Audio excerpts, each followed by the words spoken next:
Grâce à la charte, tu es protégé contre la discrimination fondée sur 14 motifs qu'on va regarder ensemble. Il y a la race.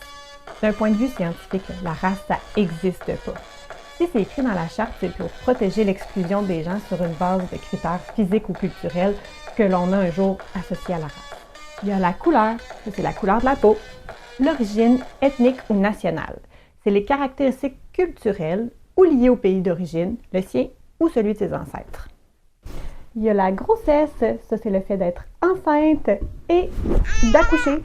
Et ça inclut tout ce qui a rapport avec la grossesse comme les suivis de santé et le congé de maternité. Le sexe, c'est par exemple être biologiquement un homme, une femme ou une personne intersexe.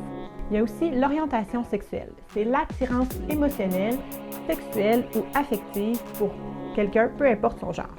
Puis en passant, le genre, c'est une construction sociale de rôles, d'attitudes, de comportements masculins et féminins.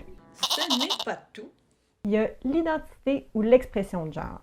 Ça, c'est le genre auquel on s'identifie ou la manière dont on exprime son genre, sans nécessairement avoir de lien avec le sexe biologique. Religion, ça peut être une religion ou une croyance. Ça peut même être le fait de ne pas avoir de religion pantoute. Il y a les convictions politiques.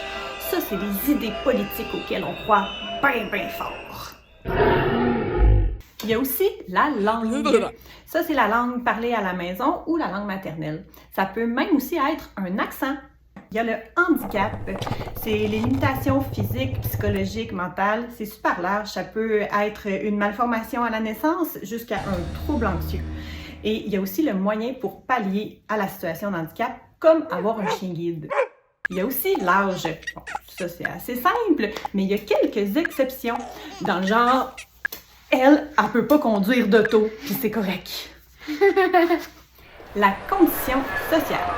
Ça peut être le métier qu'on exerce, notre revenu, notre niveau de scolarité, être en situation d'itinérance, même être étudiant.